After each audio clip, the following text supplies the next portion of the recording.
ಬಂದೇ ಬಿಡ್ತು ನೋಡಿ. ಗೆಲುವಿನತ್ತ ಕಾಂಗ್ರೆಸ್ 2 ಲಕ್ಷಕ್ಕೂ ಹೆಚ್ಚು ಮತಗಳ ಮುನ್ನಡೆಯಲ್ಲಿ ಪ್ರಿಯಾಂಕಾ ಗಾಂಧಿ ವಾದ್ರಾ. 2 ಲಕ್ಷ ಮತಗಳು ಗೆಲುವಿನತ್ತ ಕಾಂಗ್ರೆಸ್ ಅಭ್ಯರ್ಥಿ ಪ್ರಿಯಾಂಕಾ ಗಾಂಧಿ ವಾದ್ರಾ. ರಾಹುಲ್ ಗಾಂಧಿ ಅವರು ಗೆದ್ದಿದ್ರು. 2 ಕ್ಷೇತ್ರದಲ್ಲಿ ಗೆಲುವನ್ನು ಸಂಪಾದಿಸೋದ್ರಿಂದಾಗಿ ವಯನಾಡನ್ನ ಅವರು ಬಿಡಬೇಕಾದ ಅನಿವಾರ್ಯತೆ.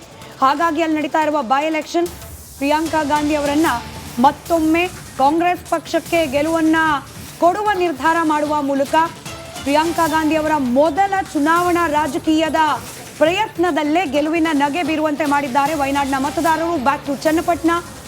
ಈ ಮುನ್ನಡೆಯ ಅಂತರ ಕ್ಷಣ ಕ್ಷಣಕ್ಕೂ ಹೆಚ್ಚಾಗ್ತಾ ಸಾಗ್ತಾ ಇದೆ. CP ಯೋಗೇಶ್ವರ್ ಅವರ ಗೆಲುವಿನ ಪ್ರಮಾಣ ಕೂಡ ಹೆಚ್ಚಾಗತ್ತಾ ಇಷ್ಟೇ ಅನ್ನೋ ಒಂದು ಸಹಜ ಕುತೂಹಲ. 67,000, 40,000, 46,000 ನಿಖಿಲ್ ಕುಮಾರಸ್ವಾಮಿ ಅವರು. ಇನ್ನು ಕೂಡ ಗ್ರಾಮೀಣ ಭಾಗದ ವೋಟ್ಗಳು ಕೈ ಹಿಡಿಬಹುದು ಅನ್ನೋ ನಿರೀಕ್ಷೆ ಇದೆ. 70% ವೋಟ್ ಕೌಂಟಿಂಗ್ ಆಯ್ತು. ನೆಕ್ಸ್ಟ್ ಅವರು ಬೆಲ್ಟ್ ಓಕೆ, ಆ ಬೆಲ್ಟ್ ಸ್ವಲ್ಪ ಹೇಳ್ಬಿಡ್ತೀನಿ ನಾನು ಯಾವುದು ಅಂತ. ನೆಕ್ಸ್ಟ್ ಮಳಲೂರು ನೋಡಿ, ಮರಳೂರು ಅಂತ ಬರುತ್ತೆ ನೋಡಿ. 12 ಮಳೂರು ಬರುತ್ತೆ. ಮಳ್ಳೂರು ಈಗ ಟೌನ್ 2 ಹೊಂಗನೂರು ಜಿಲ್ಲಾ ಪಂಚಾಯತ್ ಆಯಿತು. ಹೊಂಗನೂರು ಮಳೂರು ಜಿಲ್ಲಾ ಪಂಚಾಯತ್ ನೆಕ್ಸ್ಟ್ ಬರೋದು. ಮಳೂರು ಜಿಲ್ಲಾ ಪಂಚಾಯತ್, ಮಳೂರೆಲ್ಲ ಒಕ್ಕಲಿಗ ಬೆಲ್ಟ್ ಅವ್ರು ಹೇಳೋದು ಇದು ಅಂತ. ಮಳೂರು ಜಿಲ್ಲಾ ಪಂಚಾಯತ್. ಅಕ್ಕೂರು ಬರುತ್ತೆ. ಅಕ್ಕೂರು ಕೋಡಂಬಳ್ಳಿ. ಅಕ್ಕೂರು ಒಂದು. ಹೊಂಗನೂರು ಬರುತ್ತೆ. ಹೊಂಗನೂರು 7 ಇದೆ. ಕೋಡಂಬಳ್ಳಿಯಲ್ಲಿ 7 ಇದೆ. ಕೋಡಂಬಳ್ಳಿ ಜಿಲ್ಲಾ ಪಂಚಾಯತ್ತು, ಅಕ್ಕೂರು ಜಿಲ್ಲಾ ಪಂಚಾಯತ್ತು, ಮಳೂರು, ಆಮೇಲೆ ಒನ್ಸ್ ಅಗೇನ್ ಕೋಡಂಬಳ್ಳಿ ಜಿಲ್ಲಾ ಪಂಚಾಯತ್. ಕೋಡಂಬಳ್ಳಿ ಭಾಳ ನಿರೀಕ್ಷೆ ಇಟ್ಟಿರುವಂಥದ್ದು. ಕೊನೆಗೆ ಅಕ್ಕೂರು. ಈಗ 12-13 ಆಯಿತು. ಒಟ್ಟು 20 ಬರುತ್ತೆ ನೋಡಿ. ಈಗ ಪ್ರಶಾಂತಿ ಮೇಡಮ್ ಹೇಳಬೇಕು, ಎಷ್ಟು ಓಡಾಡಿದ್ರಿ ಅಲ್ಲೆಲ್ಲ? ನಿಮ್ಮ ಪಕ್ಷದ ನೀವು ಕಲೆಕ್ಟ್ ಮಾಡಿರ್ತೀರಿ ಒಪಿನಿಯನ್ನು.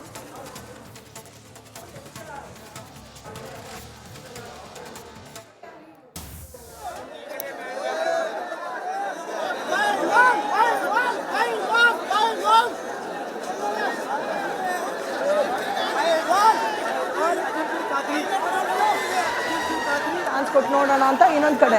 ಬಟ್ ಅಲ್ಲಿ ಏನಾಗಿದೆ ಅಂತ ಹೇಳಿದ್ರೆ CP ಯೋಗೇಶ್ವರ್ ಅಲ್ಲೇ ಇದ್ಕೊಂಡು ಕೆಲವರು ಈವನ್ ಸೋತೋದ್ರು ಕೂಡ ಜನರ ಹತ್ರ ಒಂದು ಸ್ವಲ್ಪ ಸಂಪರ್ಕ ಇಟ್ಕೊಂಡಿರೋದ್ರಿಂದ ಅಲ್ಲಿ ಜನರಿಗೆ ಅಲ್ಲಿ ಅವ್ರ ಮೇಲೆ ಒಲವು ಇದ್ದೇ ಇದೆ. ಅದು ನಮಗೆ ಕಣ್ಣಿಗೆ ಸ್ಪಷ್ಟವಾಗಿ ಕಾಣಿಸ್ತಾ ಇತ್ತು ಕೆಲವೊಂದೊಂದು ಭಾಗದಲ್ಲಿ. ಯಾವಾಗ ದೇವೇಗೌಡರ ಅಪ್ಪಾಜಿ ಅವ್ರು ಬಂದರು ಆವಾಗ ಒಂದು ಸ್ವಲ್ಪ ವೋಟ್ಗಳು ಚೇಂಜ್ ಆಗ್ಬೋದೇನೋ ಅನ್ನೋ ಮಟ್ಟಿಗೆ ನಮ್ಗೆ ಆಯಿತು. ಯಾಕಂದರೆ ಹಿರಿಯರೇ ಬಂದಿದ್ದಾರೆ ಅಂತ ಹೇಳಿ. ಆದರೆ ಎಲ್ಲ ಒಂದು ಯೋಗೇಶ್ವರ್ ಈ ಕಡೆ DK ಬ್ರದರ್ಸು, ಈ ಕಡೆ ಕುಮಾರಸ್ವಾಮಿ ಅವರಿಬ್ಬರ ನಡುವೆ ಸಿಕ್ಕ ಅಪ್ಪಚ್ಚಿ ಆಗ್ಬಿಡ್ತಾ ಇದ್ರು. ಅವ್ರದ್ದು 75,000 ಫಿಕ್ಸ್ ಡೆಪಾಸಿಟ್ ಮತಗಳು ಇದ್ರು ಕೂಡ ಅವ್ರಿಬ್ಬರ ನಡುವಿನ ಹಣಾವಣಿಯಲ್ಲಿ ಸಿಕ್ಕು ಅವ್ರು ಅಪ್ಪಚ್ಚಿ ಆಗ್ತಾ ಇದ್ರು. ಈ ಸಾರಿ ಒಂದ್ ಕಡೆ ಖಚಿತವಾಗಿ ನಿಂತಿದ್ರಿಂದ ಗೆಲುವು ಸುಲಭವಾಗಿ. ಇದರ ಜೊತೆಗೆ ಒಂದು ಸೇರಿಸ್ಬಿಡ್ತೀನಿ ಸರ್. ಈಗ CP ಯೋಗೇಶ್ವರನ್ನ ಮಿನಿಸ್ಟರ್ ಮಾಡ್ತಾರ ಸಾಧ್ಯತೆ ಇದೆಯಾ? ಮಾಡಿದರೆ ಏನಾಗಬಹುದು? ಅಲ್ಲ, DK ಶಿವಕುಮಾರ್ ಮಂತ್ರಿಮಂಡಲದಲ್ಲಿ ಅವರು ಸ್ಥಾನ ಪಡ್ಕೋಬಹುದು. ಅಂದ್ರೆ ನೀವು ಸೂಚನೆ ಕೊಡ್ತಾ ಇದ್ದೀರಿ ಸಿದ್ದರಾಮಯ್ಯ ಅವರು ಎಲ್ಲ ಹೋಗುವಂತ ಸಾಧ್ಯತೆ ಇದೆ ಅಂತ. ಯಾಕಂದ್ರೆ ಪರಮೇಶ್ವರ್ ಅವರು ಒಂದು ಮಾತು ಹೇಳಿದಾರೆ ಮೈಸೂರಿನಲ್ಲಿ. ಏನಂದ್ರೆ ನಮ್ಮ ಪಾರ್ಟಿ ಇದಾಗಲೇ ಕಟ್ಬಿಟ್ರಪ್ಪ, ಮುಂದೆ ಏನಾಗುತ್ತೆ ಗೊತ್ತಿಲ್ಲ ಅವಕಾಶ ಕೊಡ್ಲಿಲ್ಲ. ಈಗಲೂ ಆಗುತ್ತೆ. ಈಗ DK ಶಿವಕುಮಾರ್ ಕ್ಲೈಮ್ ಮಾಡ್ತಾರೆ 3 ಗೆದ್ದಿದ್ದೀನಿ ಕೊಡಿ ಅಂತ ಹೇಳ್ತಾರೆ. ಬಿಡ್ತಾರೆ.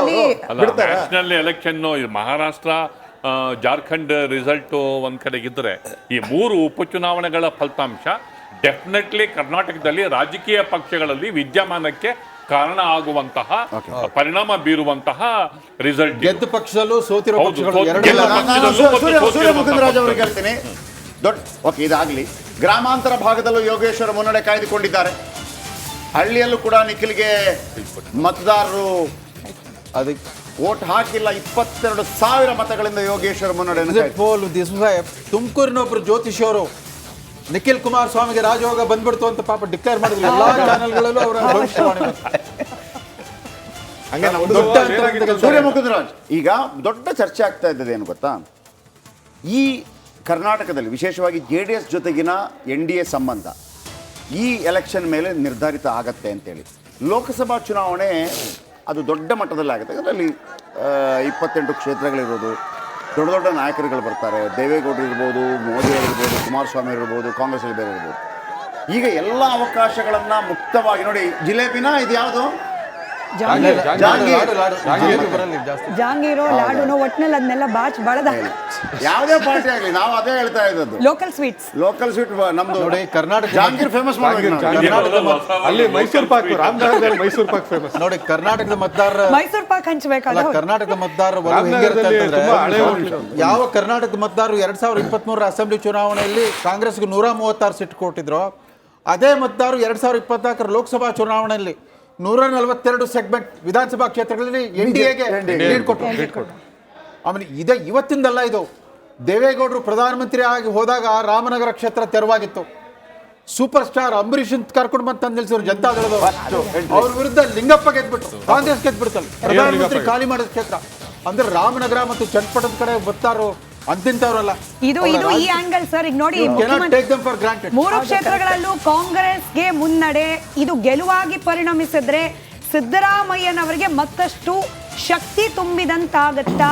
ಮಾತಾಡಂಗಿಲ್ಲ, ವಕ್ ಮಾತಾಡಂಗಿಲ್ಲ, BPL ಕಾರ್ಡು ಮಾತಾಡಂಗಿಲ್ಲ, BPL ಕಾರ್ಡ್ ಮಾತಾಡಂಗಿಲ್ಲ. ಈ ಸಮುದಾಯ ಹೆಚ್ಚಿರುವ ಕ್ಷೇತ್ರದಲ್ಲೇ ಗೆಲುವು ಸಾಧಿಸಿದ್ರೆ ಗೆಲುವು. ಹೌದು ಸ್ಮಿತಾ ಅವರೇ, ಅಬ್ಕಾರಿ ಹಣದ ಬಗ್ಗೆ ಮಾತಾಡಂಗಿಲ್ಲ, BPL ಕಾರ್ಡ್ ಮಾತಾಡಂಗಿಲ್ಲ, ಇದೆಲ್ಲ ವಾಲ್ಮೀಕಿ ಕಾಂಗ್ರೆಸ್ ಮಾತಾಡಂಗಿಲ್ಲ, ಹೇಳ್ಬೇಕಿತ್ತು ಮೂಡ ಸರ್, BJP ಮಾತಾಡಂಗಿಲ್ಲ. ಹೇಳ್ಬಿಟ್ರಲ್ಲ. ನೀವ್ ಯಾವ್ದು ಮಾತಾಡಬೇಡಿ. 187 ಕೋಟಿ ರೂಪಾಯಿ ಹೊಡೆದಿದ್ದು ಮಾತಾಡಬೇಡಿ. ಅಲ್ಲಲ್ಲ, 600 ಕೋಟಿ ರೂಪಾಯಿ ಕೂಡ ಮಾತಾಡಬೇಡಿ. ಇದನ್ನ ನಾನು ಕಾಂಗ್ರೆಸ್ ವಕ್ತಾರರಿಂದ ನಿರೀಕ್ಷೆ ಮಾಡಿದ್ದೆ, ಬಿಜೆಪಿ ವಕ್ತಾರರೇ ಹೇಳ್ಬಿಟ್ರಲ್ಲ. ಅಲ್ಲ, ನಾನು ಹೇಳ್ತೀನಿ ಇದೆ ಮಾತಾಡಿರೋದೆಲ್ಲ ಫೇಲ್ಯೂರ್ ಅಲ್ಲ, ಆಗಿದೆ. failure ಅವರು ಆಗ್ಲಿಲ್ಲ. ಮುನಿರತ್ನ ಬಗ್ಗೆ ಮಾತಾಡಬೇಕು, failure ಆಗ್ಲಿಲ್ಲ. ಪ್ರಜ್ವಲ್ ರೇವಣ್ಣ ಬಗ್ಗೆ ನಾವು ಈ ಮಾತಾಡಬೇಕು. ಮುಂದಿನ ದಿನಗಳಲ್ಲಿ ಕಾಂಗ್ರೆಸ್ ಅವರ ಹೋಗ್ತೀನಿ ಅಂತ ಹೇಳಿ ಇಲ್ಲ, ಸೋಮಣ್ಣ ಅವ್ರ ಹತ್ರ ಮಾತಾಡ್ತಾ ಸೂರ್ಯಮುಖ ಇದ್ರು, ಅದ್ರ ಅವರೇ. ಬಗ್ಗೆ ಮಾತಾಡಬೇಕು. ಇಲ್ಲ, ಕಾಂಗ್ರೆಸ್ ಮುನಿರತ್ನ ಯಾರ್ಯಾರಿಗೆ ಇಂಜೆಕ್ಷನ್ ಕೊಟ್ಟಿದ್ದಾರೆ ಅಂತ ಫಸ್ಟ್ ಮೆಡಿಕಲ್ ಟೆಸ್ಟ್ ಮಾಡಿಸ್ಕೊಳ್ಬೇಕು. ಒಂದು ಈಗ ಅಲ್ಲಿಗೆ ಹೋಗೋದ್ ಬೇಡ, ಅಲ್ಲಿಗೆ ಹೋಗೋದ್ ಇವಾಗ ನಾವು ಕಾಂಗ್ರೆಸ್ ಅವರ ಮೈಂಡ್ ಗೇಮ್ ಅರ್ಥ ಮಾಡ್ಕೊಳ್ಳಲು ವಿಫಲರಾಗಿದ್ದೀರೋ ಏನೋ, ಅವರ ಒಂದು ಕುತಂತ್ರವನ್ನ ಅರ್ಥ ಕುತಂತ್ರ ಅಲ್ಲ, ನೀವು ಮಾಡಿದ ಕುತಂತ್ರ.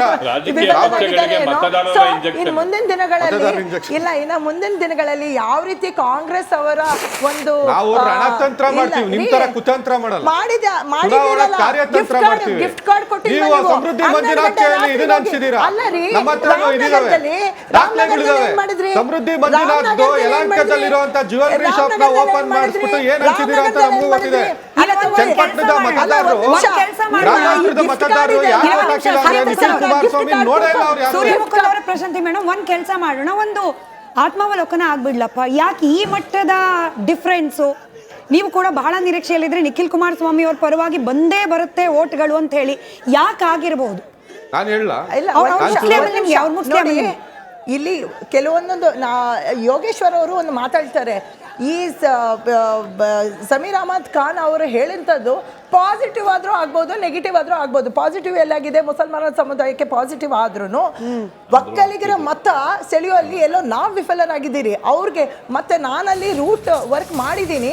ಮಾಡಿದಾಗ ಏನಿಸಿದಂದ್ರೆ ಅವ್ರುಗಳು ನಮ್ಮ ಥರ ವಾಟ್ಸಪ್ ಗೀಟ್ಸಪ್ ಏನೋ ನೋಡ್ಕೊಂಡಿರಲ್ಲ. ಅವ್ರಿಗಲ್ಲಿ ಯಾರು ಜನ ಕಾಣಿಸ್ತಾರೆ, ಯಾರು ಅವ್ರ ಮುಂದೆ ಪ್ರತಿ ಕ್ಷಣಗಳು ಇರ್ತಾರೆ, ಅವ್ರ